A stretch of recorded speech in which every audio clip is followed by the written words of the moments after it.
porque bueno, ya aprendimos mucho de cómo el mundo está pues con sus ideas locas y esto y lo otro y aquello, pero ahora vamos a aprender un poquito de qué podemos hacer para nosotros dar esta batalla, ¿ok? Hay una batalla espiritual, si ya lo sabemos todos, pero también hay esta batalla cultural, pero hay mucho que podemos hacer, gracias a Dios, para poder entrar en ella, una vez que estemos conscientes de todo esto, ¿no? Para entender esto, pues hay que entender un poquito primero qué es la cultura, porque si no entendemos lo que es la cultura, pues no sabemos cómo dar batalla cultural, ¿cierto? Y según este señor, perdón, Sir Edward Burnett Taylor, que era un antropólogo británico, nos dice que la cultura o civilización tomada en su sentido etnográfico amplio es el conjunto complejo, y ahí esta palabra no nos gusta mucho, ¿verdad? Porque no quiere decir que a lo mejor la vamos a entender, a lo mejor no, etcétera. Pero esto incluye el conocimiento, la creencia, el arte, la moral, el derecho, las costumbres y cualquier otra capacidad y hábito adquirido por el hombre como miembro de la sociedad. En otras palabras, él nos está diciendo todo lo que tiene que ver con el quehacer humano es cultura, ¿sí? O se puede percibir como cultura. Ok. Agustín Laje, que lo ven por ahí ustedes, si algunos de ustedes no saben quién es uno de los politólogos más famosos en Latinoamérica, quizá el más famoso, joven argentino, que por cierto hace 2 semanas estuvo en Dallas y tuve la oportunidad de conocerlo, platicar un poquito con él, y bueno, es un referente tremendo para esto de la batalla cultural. Y él describe la batalla cultural, perdón, la cultura como esto, dice, es el campo de la subjetividad humana en cuyo seno se conforman tipos particulares de ideologías, signos, valores, creencias y normas que terminan caracterizando la vida en sociedad, ¿ok? Él habla más bien de cuestiones de subjetividad. ¿Qué quiere decir esto? Que no está tan bien definido. La cultura puede ser una cosa, una persona te puede decir qué cultura es esto, otra persona te puede decir qué cultura es aquello, pero vamos a ver que en realidad todos tienen razón en algún punto. Viene ahora lo que es el concepto de batalla cultural, por él mismo. Dice que es una lucha por la definición de los elementos hegemónicos de una cultura, donde la cultura aparece al mismo tiempo como medio y como fin de una disputa de relativa magnitud. Yo sé, y eso pues ahora dilo en español, ¿verdad? Porque no entendí nada. Y parece complejo, pero no lo es. Miren, vamos a ir parte por parte. Lo que él dice es que es una definición de los hechos hegemónicos, o la lucha por la definición de los hechos hegemónicos de una cultura, donde la cultura es al mismo tiempo el medio y el fin de una disputa, y en una disputa que se está tratando se está peleando ¿por qué? Por un territorio, ¿cierto? En una batalla normal se estaría peleando por ejemplo, Ucrania contra Rusia ahora pelean por un territorio, ¿cierto? O Israel, Gaza y todo esto, los palestinos y todo esto son peleas por territorio. Pero en la batalla cultural, el territorio, ¿cuál creen ustedes que sea? La mente de las personas, muy bien. Vamos a hacer otro juego ahorita al final, ¿eh? Se pelea por la mente de las personas, pero dice que la cultura aparece al mismo tiempo como medio y como fin, ¿ok? Eso está como confuso, ¿verdad? Y luego habla de los elementos hegemónicos. ¿A qué creen ustedes que se refieren? Bueno, más bien vamos, lo que ellos tratan de hacer es lo que hizo Stalin en la revolución bolchevique, en donde unió a los grupos similares, que eran los granjeros y los campesinos, para involucrarse en la revolución contra el régimen zarista, ¿ok? Él les vende la idea de la homogeneidad, o sea, vamos a juntar, no somos iguales, pero somos similares, y si nos juntamos vamos a dar un golpe más duro. Esa es la idea, ¿ok? En la batalla cultural, lo que hizo a través de las ideas de Antonio Gramsci, que cambió el marxismo clásico por marxismo cultural, ¿sí? O sea, las ideas del marxismo ya no están abiertas a la coerción por el gobierno. Ya no te voy a poner un arma en el que te voy a obligar a hacer lo que yo quiera, pero ahora te voy a poner ideología en tu cabeza para que hagas lo que yo quiero de todos modos sin que te des cuenta que lo estás haciendo. Es peor todavía, ¿cierto? Que es lo que estamos viendo hoy en día. Pero ¿a qué se refieren ellos con esta homogeneización? Bueno, Ustedes saben que todo en el marxismo es lucha de clases. Pero como ya vieron ellos que no funcionó la lucha de las clases, en el caso del marxismo clásico, proletariado contra opresores, ¿verdad? La burguesía, por así decirlo, como no les funcionó y terminó en todo lo que terminó, ahora se van y ellos buscan nuevos elementos para victimizar en la sociedad. Y en este caso por eso eligieron a la comunidad LGBT, a los afroamericanos, a los hispanos, a todo el mundo. Incluso ahora están tratando, como les digo, hasta los gorditos los quieren, a las mujeres, ¿verdad? Hay todo tipo de divisiones, pero dicen, miren, no somos iguales, pensamos diferente, pero vamos a unirnos. Eso es la homogeneización de elementos de la sociedad, para dar un golpe más duro a los opresores, que en este caso el opresor más grande es el hombre blanco, heterosexual y cristiano, ¿sí? ¿Y a quién les recuerda ese? A Donald Trump, ¿cierto? Porque según ellos es el prototipo del enemigo más grande que tenemos, ¿cierto? En su visión del mundo. Acuérdense que esto es progresismo, estoy hablando ya de esta época. Pero lo que Lange nos dice entonces es que este no se los había puesto así, ¿no? ¿Verdad? Bueno, esta homogenización es de relativa magnitud, pero luego la polarización de la cultura se da de esta manera. Una polarización es de un punto a otro, donde la cultura aparece en un sentido estructurado, pero también en un sentido estructurante. ¿A qué se refiere esto? A que nosotros, como portadores de la imagen de Dios, tenemos la actividad, ¿alguien me puede traer una servilleta, por favor? Tenemos la capacidad de crear, ¿ok?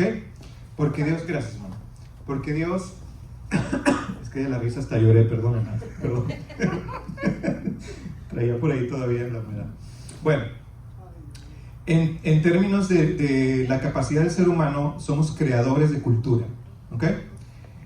Ahorita vamos a ver una definición más cristiana de cultura, pero nosotros creamos cultura, es lo que hemos hecho desde el huerto del Edén hasta ahora, ¿sí?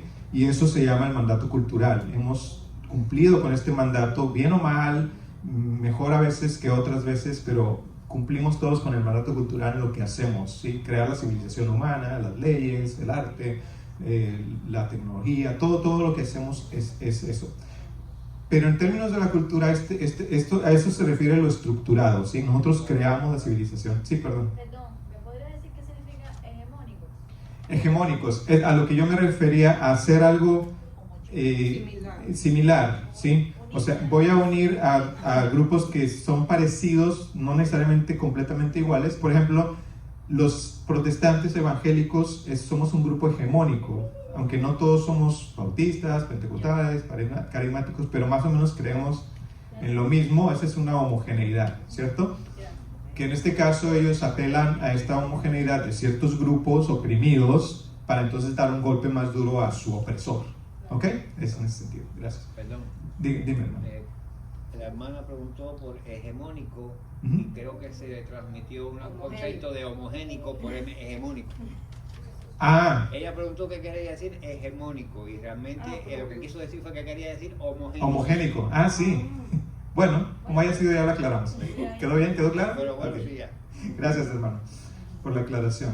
Bueno, entonces en este caso la cultura dice que es un sentido estructurado. Quiere decir lo que nosotros creamos, ¿ok?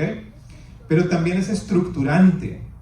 Esto quiere decir que nosotros moldeamos la cultura, ¿sí? Nosotros la creamos, pero también la cultura nos moldea a nosotros, ¿sí? Por ejemplo, cuando se creó el internet, eso es cultura, es crear cultura. En términos del mandato cultural, de sacarle provecho a la tierra, etcétera, a nuestro intelecto, a lo que Dios nos dio, a nuestra creatividad. Pero al mismo tiempo, ¿qué ha hecho el internet con nosotros? Nos está estructurando, ¿sí? O sea, perdón. Esclavizar. Nos está, bueno, es una buena palabra para usar también, pero eso habla de que nos estructura al mismo tiempo. Entonces la cultura es nuestra amiga y nuestro enemigo al mismo tiempo. ¿Se entiende? Es nuestro amigo porque podemos crear elementos de cultura que nos van a ayudar a salir adelante, a progresar como humanidad o aún como cristianos, como iglesia, pero también es nuestro enemigo porque la cultura allá afuera, una vez que se distorsiona o se basa en fundamentos equivocados, nos empieza a estructurar a nosotros, ¿sí? La inteligencia artificial es un peligro enorme porque en el futuro sabrá Dios cómo nos irá a estructurar esta inteligencia artificial, ¿cierto? Eso es por ahí lo que Laje dice, que entonces es nuestro enemigo, pero al mismo tiempo nuestra herramienta. Y ahorita vamos a ver un ejemplo muy claro de cómo esto funciona. Es más, déjenme saltar allá. No, vamos a irlo a ver en el orden que va. Pero es que, perdón, que yo lo estoy viendo aquí, pero no allá. A eso se refería la estructurado y estructurante, ¿sí? Una polarización de la cultura. Mejor hago esto primero. Ok. Y todos estos elementos de la cultura son los que nos están tratando de estructurar ahora. Estos son nuestros enemigos más grandes que tenemos ahora como cristianos, sobre todo las Naciones Unidas, el Pacto Mundial de Migración, el Vaticano mismo, el Fondo Monetario Internacional, la NATO, la OTAN, el Banco Mundial, la Organización Mundial de la Salud, la OMS, en el sentido de que estas instituciones de una u otra forma están operando para que de alguna manera la cosmovisión judeocristiana quede bajo, sometida pues ante los intereses que ellos tienen. Y estos se llaman instituciones supranacionales. ¿Qué quiere decir supranacional? Quiere decir que no se someten a ningún gobierno, ¿sí? Ya están fuera de lo que es el Estado-nación o la soberanía de los estados. ¿Qué quiere decir esto? Que a estas instituciones nadie los eligió, no son democráticos, nosotros nunca se nos llamó a ningún país a que estuviéramos en una reunión para elegir a quién va a dirigir las Naciones Unidas, quién va a dirigir la OMS, quién va a dirigir... No, ¿quién los dirige? ¿Quiénes los dirigen? Bueno, los poderosos del mundo, ¿sí? La gente más poderosa económicamente, a nivel de poder más que nada económico, ¿verdad? O monetario. Y bueno, ellos tienen su agenda, la Agenda 2030, no sé si han oído de esta agenda, donde están todavía tratando de imponernos. No sé si saben que acaba de cambiar en estos días, ¿sí? Ya no se llama la Agenda 2030, ahora se llama la Agenda del Futuro, creo que es la Agenda del Futuro 2045, ¿sí? Porque como dijeron, no vamos a alcanzar estos objetivos para el 2030, entonces ya cambiaron a 15 años después, ¿sí? Pero lo hicieron de una manera en la que, bueno, vamos a hablar más de eso. Agustín, de hecho, habla mucho de esto en su libro Globalismo, que acaba de salir y que les recomiendo muchísimo. De hecho, lo estuvo promocionando en ese evento que fuimos y nos lo regaló y todo.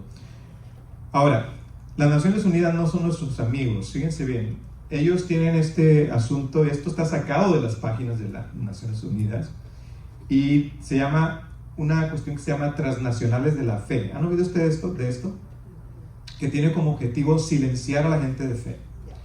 Y dice, periodistas de 16 medios latinoamericanos, bueno, voy a leer solo la parte en azul. La Transnacionales de la Fe dice, la primera serie colaborativa que mapea el crecimiento del poder político evangélico y su agenda fundamentalista. Fíjense bien, están usando la misma terminología que usaron para sacar a los cristianos de Harvard. ¿Se acuerdan que yo les conté eso?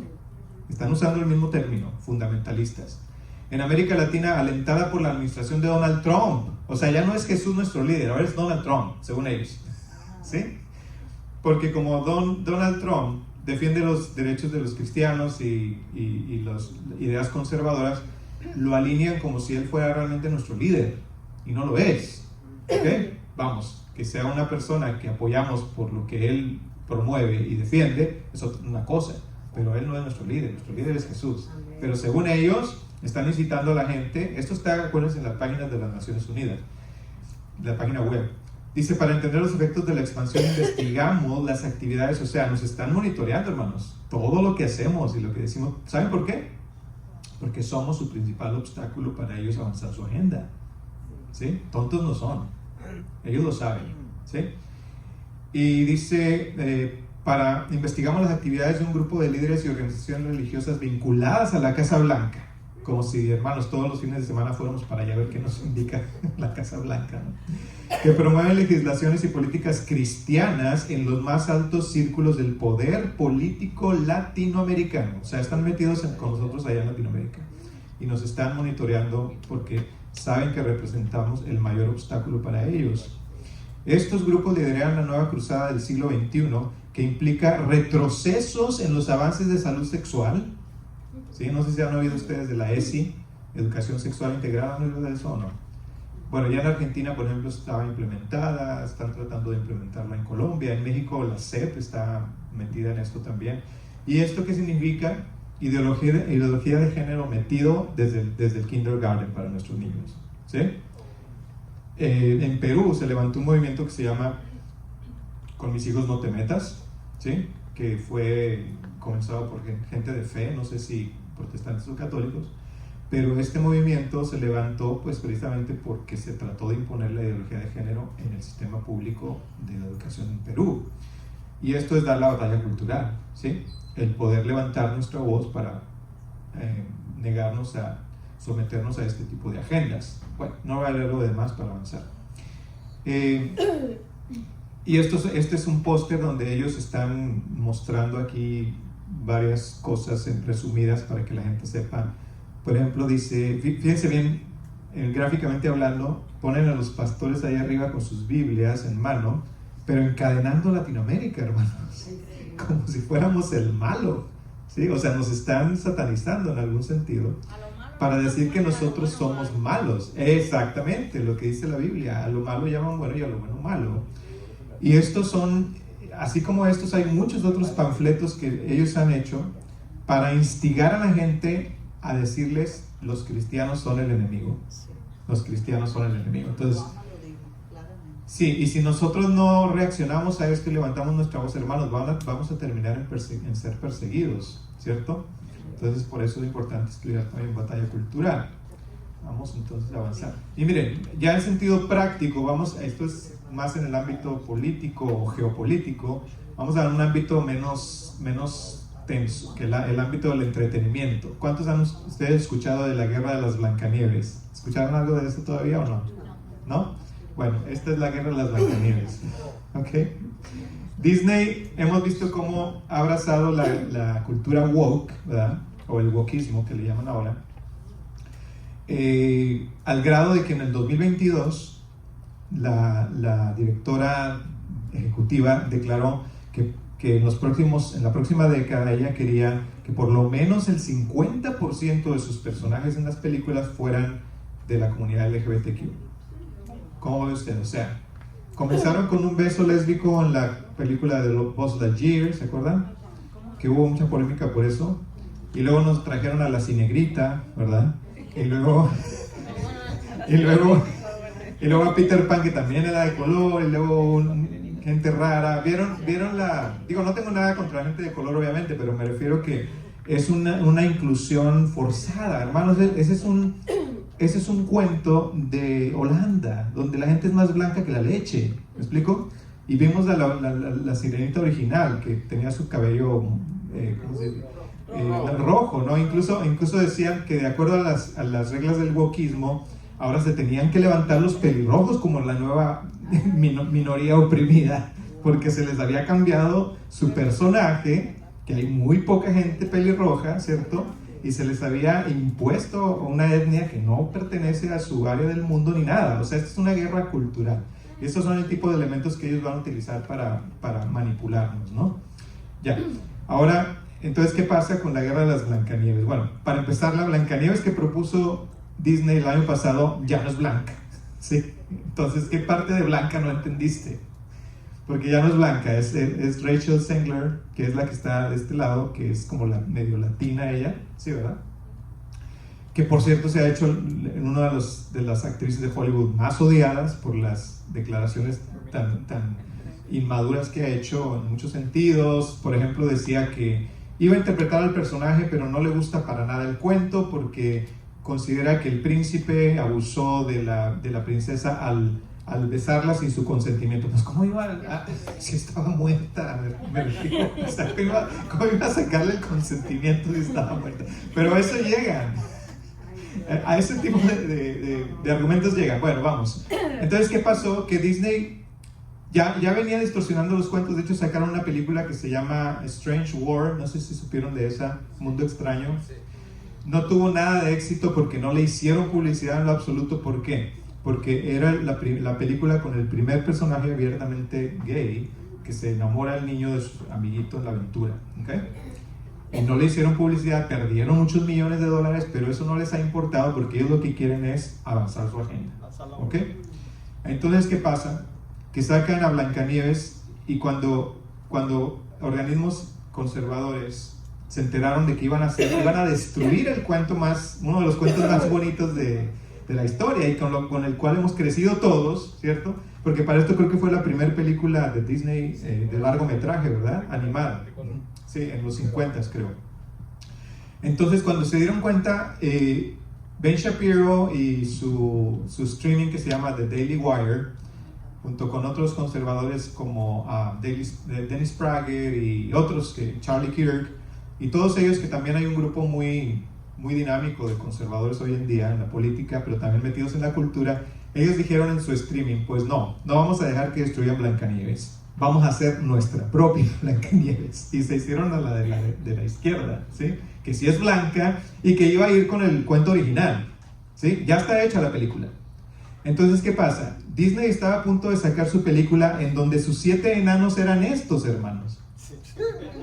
O sea, los 7 enanos woke, o sea, vamos, es que ninguno es enano, uno es enano, uno es enano, ¿verdad? Y los otros no sé qué son, los piratas del Caribe, o sea, ¿qué son? Esa penúltima no sabes ni siquiera si es hombre o mujer, ¿qué será? O sea, ¿qué es esto, hermano? Es una aberración. Y esto era la Blancanieves woke que estuvieron a punto de sacar, ya habían hecho la película, hermanos, ya estaba a punto de salir. Cuando Daily Wire sale y dice, no te vamos a dejar que hagas esto, nosotros vamos a sacar nuestra Blancanieves y atrévete a ver cómo te va, ¿ok? Amenazaron a Disney, pararon toda la película de Blancanieves, se deshicieron de estos enanos y crearon unos con CGI. Bueno, esto fue lo que dice Daily Wire, nosotros te vamos a hacer la guerra y vamos a ir en contra del wokismo. ¿Qué dice aquí Daily Wire? Ya. Hace una película en contra del wokismo, ¿no? Hicieron los enanos con inteligencia artificial. Y Disney se puso... Sí, Los nuevos, esos son los nuevos. Los nuevos enanos estos. Esos son los nuevos enanos, ¿no? No son enanos tampoco. Son raros, ¿verdad? Pero bueno, por lo menos ya no son tan raros como los anteriores. Ellos decían que los enanos en la película original explotaban a Blancanieves para que limpiara la casa. Ah, sí, claro, porque siempre el hombre va a ser el opresor y la mujer la oprimida, ¿no? Vamos. Esto es guerra, esto es batalla cultural, hermanos, en acción, ¿cierto? Ahora sale Margaret, ¿cómo se llama ella? Rachel Zegler, a decir ahora en lo político, ¿verdad? Porque todo esto se traduce a la política, a decir que, dice, la actriz de la película de Disney Blancanieves ataca a los votantes de Donald Trump y dice que la gente debe de salirse de X, ¿sí? O sea, de la aplicación de Elon Musk, solo porque gracias a eso fue que ella, según ella, ¿verdad?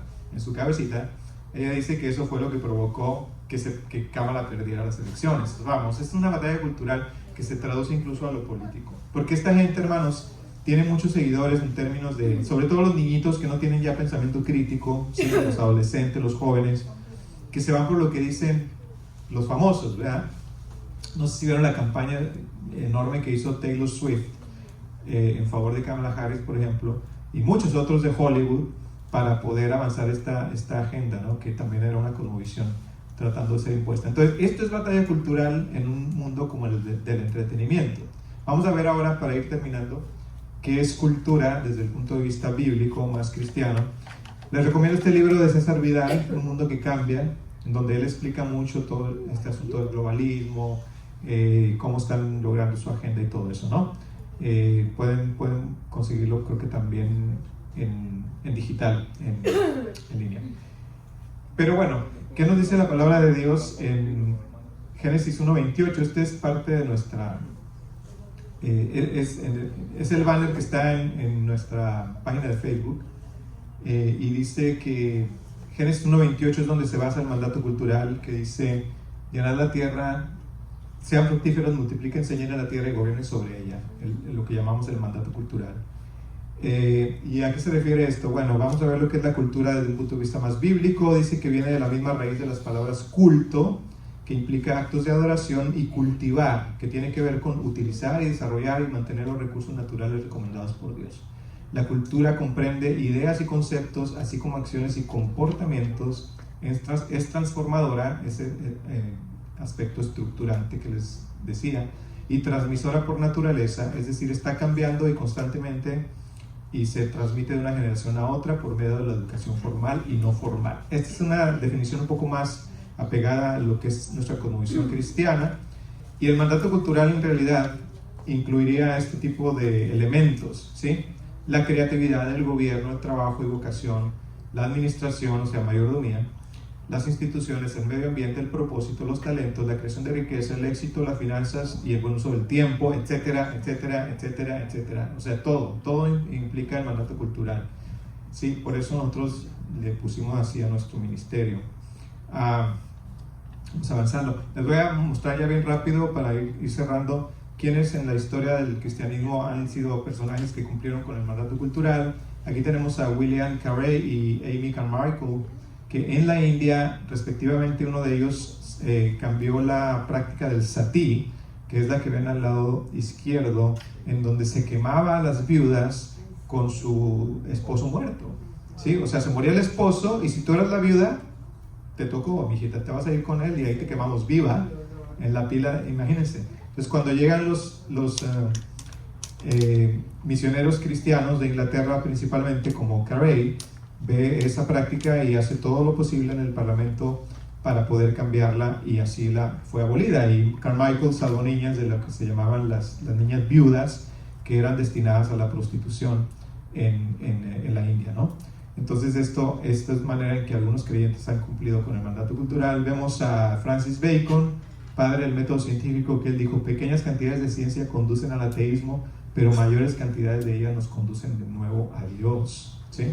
Cumpliendo también con el mandato cultural en el área de la ciencia. Luego vemos a William Wilberforce, que ya mencioné anteriormente, aboliendo la esclavitud en Inglaterra, ¿cierto? Esta frase de él me gusta mucho porque dice: una fe privada que no actúa frente a la opresión no es fe en absoluto. Muy buena, ¿no? O sea, vamos, hermanos, no estamos en contra de la justicia social, pero cuando es verdadera justicia social, ¿cierto? No de la manera en que nos pinta a veces el socialismo con su discurso populista. Bueno, vemos también la Declaración de Independencia con Thomas Jefferson diciendo pues lo que dice la declaración, que todos los hombres son creados iguales, dotados por su creador de ciertos derechos inalienables, y que entre esos se encuentran la vida, la libertad y la búsqueda de la felicidad, ¿sí? Ahí esa está marcada en amarillo, no porque sea más importante que las otras, sino porque esta Filomena es parte de otro, pues de lo que les voy a dar mañana, que es en busca de la felicidad. ¿Ok? Bueno, vamos entonces terminando esto. Voy a ir un poco rápido aquí ya con esto, porque nos habla de esta zona de confort en la que está la iglesia y cómo salir de ella, ¿no? Cómo dar la batalla cultural como cristianos, cómo salir de este encierro en el que estamos para poder ir al mundo, pero de una manera más confiada. Dice así la palabra de Dios en estos versículos: oh almas adúlteras, ¿no sabéis que la amistad del mundo es enemistad contra Dios? Cualquiera pues que quiera ser amigo del mundo se constituye enemigo de Dios. Y hermanos, un mal entendimiento de este versículo relacionado a la santidad y a la pureza del cristiano ha hecho que el cristiano diga que no debe involucrarse en el mundo, en las cosas del mundo, ¿sí? Pero es un mal entendimiento de la santidad, porque no está diciendo que no nos involucremos en el mundo, porque Jesús dice allá en Juan 17:15: no os ruego que los quites del mundo, sino que los guardes del mal. Y luego también dice que somos la luz del mundo, ¿cierto? Y la sal de la tierra. Entonces eso no tiene sentido. Dice ahí, ustedes son la sal de la tierra, pero ¿para qué sirve la sal si ha perdido su sabor? Y yo creo que hoy en día la iglesia ha perdido su sabor, ¿sí? En muchos sentidos.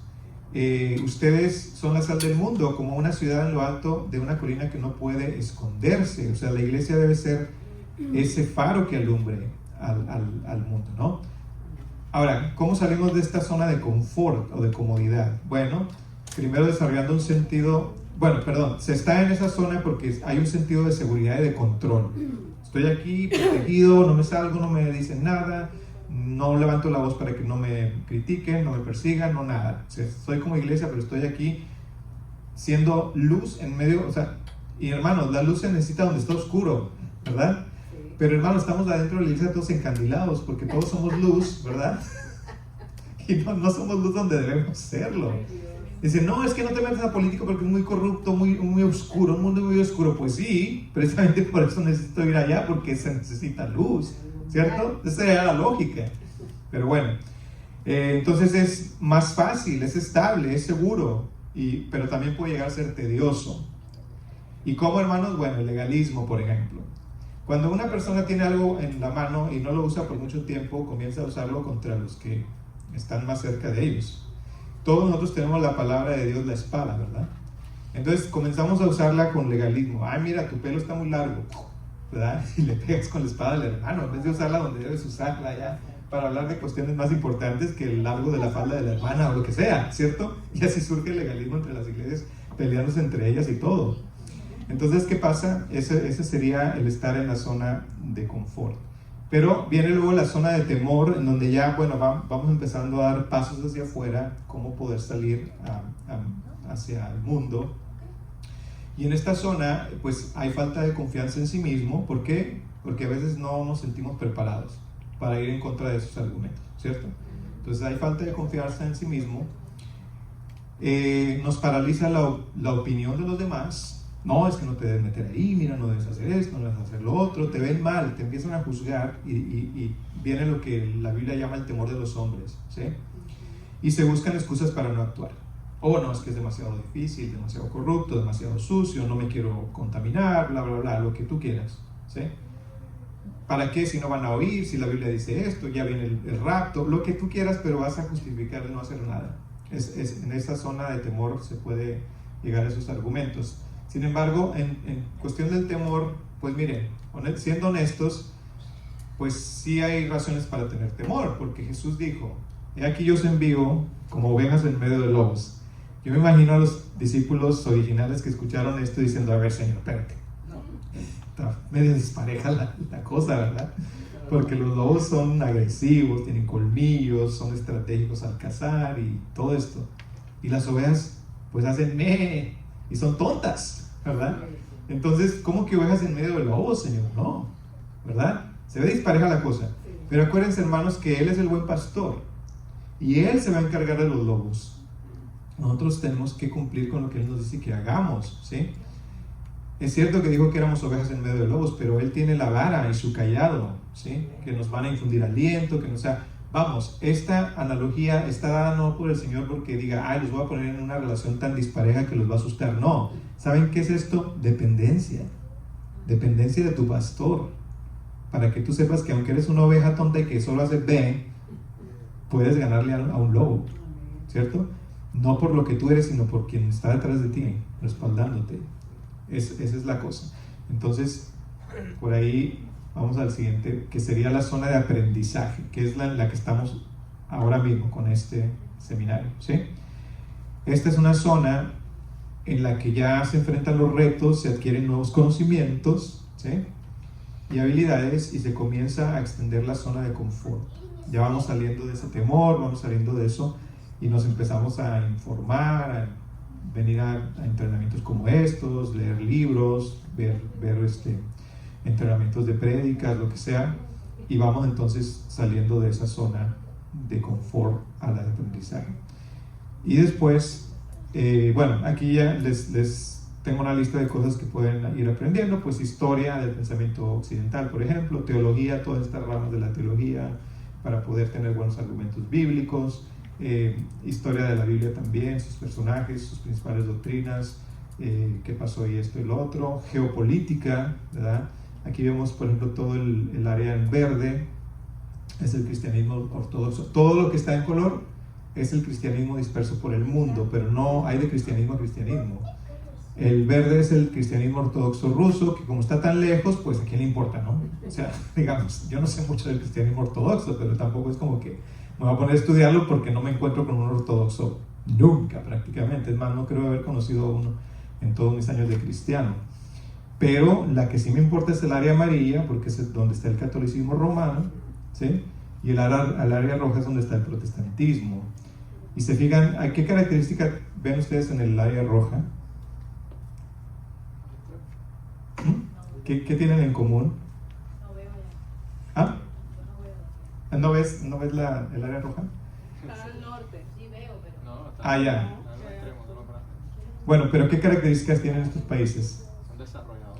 Son los llamados países del primer mundo. Sudáfrica Ajá. es el país más desarrollado De África. Australia es un continente. Y son los países que abrazaron la reforma o que fueron afectados por la colonización de Inglaterra, como Australia y Nueva Zelanda. ¿Los verdes qué es? Los cristianos ortodoxos rusos, ¿sí? Pero ven el catolicismo romano, todo Latinoamérica, prácticamente, y todo el sur de Europa. O sea, y por eso les decía hace un momento que la cosmovisión católico-romana no es lo mismo que la cosmovisión judeocristiana que se estableció en este país. Y hay otro riesgo, hermanos, al que nos estamos enfrentando. No sé si ustedes saben del crecimiento del catolicismo en este país, pero hay mucha gente que está yendo a abrazar el catolicismo. Y eso es una crisis. Hay razones por las que eso está sucediendo. No tengo tiempo de entrar en eso, pero tenemos que poner las pilas nosotros porque están queriendo catolizar los Estados Unidos. ¿Sabían eso? Hay una agenda bien agresiva para poder hacer eso. El catolicismo nunca ha sido amigo de Estados Unidos. Están aquí porque tienen que estar, pero lo odian a Estados Unidos por causa de ser protestante y el país más poderoso del mundo. Y lo que ha hecho en influenciar, por ejemplo, a Estados Unidos se le debe que toda Latinoamérica ahora esté en un avivamiento evangélico. No es por nada, hermanos, ellos no son tontos. En México diríamos, estos no dan pasos sin guarache, ¿sí? Ellos no son tontos. No es por nada que eligieron un papa latinoamericano, porque se les estaba yendo su rebaño de Latinoamérica. Ustedes saben a ver, las estadísticas dicen, ¿cuántos cristianos evangélicos creen ustedes que había en Latinoamérica a mediados del siglo pasado? O sea, a principios de 1900, perdón. ¿Cuántos le echan un número? Había 1 millón en toda la región, ¿ok? 1 millón nada más. En 1900, estamos hablando de 1900 por ahí. ¿Cuántos creen que hay hoy en día en Latinoamérica? 3 millones. 3 millones, ¿quién dice más? 6 millones. 6 millones, ¿alguien más? No más bien. ¿Ah? 15 millones. Hermanos, hay 120 millones de evangélicos o de protestantes en Latinoamérica. O sea, ese fue un crecimiento, ¿verdad? Y sin embargo, hermanos, a pesar de haber un crecimiento enorme en el área evangélica, no se ha visto el impacto que se vio en la reforma protestante. Y nuestros países no salen del crimen, la corrupción, la pobreza, el analfabetismo y todo. ¿Por qué creen? Las malas doctrinas Que no se ha visto. también se han llevado, ¿no? O la mala aplicación de la doctrina cristiana en ese falso El cristianismo. desconocimiento del mandato cultural. Apagado. Porque los cristianos del pasado aplicaron el mandato cultural, lo conocían. Nosotros ni tenemos ni idea de qué es eso. Max Weber, Ujú. el padre de la sociología, ¿Sí? escribió un libro que se llama El capitalismo y el espíritu Oh, ya, Max Weber. Max Weber. Sí, sí, sí. El espíritu del capitalismo. No, ¿cómo es? No recuerdo ahora el nombre con exactitud. No sé La fe protestante y el espíritu del capitalismo, algo así. Sí, sí. Donde él Porque él explica- reconoció eso. donde él explica la influencia que tuvo el cristianismo sobre el capitalismo Ujú. en así cuando nació y que él creía que el desarrollo del capitalismo se debió al cristianismo. Al cristianismo. Y el capitalismo mismo tiene raíces en las ideas de Juan Calvino en Ginebra, Suiza, en las instituciones de la religión cristiana. Entonces, hermanos, esto es muy importante saberlo, porque a veces creemos que estas diferencias entre catolicismo y nosotros no son tan importantes. No, hermanos. Esto demuestra que estamos del lado correcto, por lo menos, ¿verdad?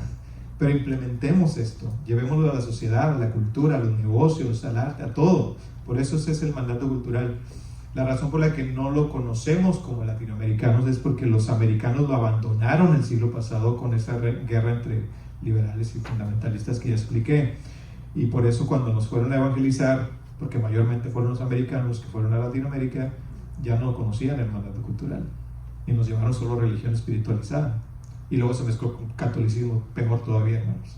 ¿Sí? Estamos todavía muy catolizados los latinoamericanos latinos, ¿no? Casi que es como cambiaron de una religión a otra. Pero bueno, vamos a ir terminando. Déjenme ver si voy a saltarme varios porque ya nos dieron las 3 y se supone que ya nos debemos de haber ido. Entonces, para ir cerrando con este asunto, ya no lo voy a ver, la zona de crecimiento, ¿sí? Que sería la última.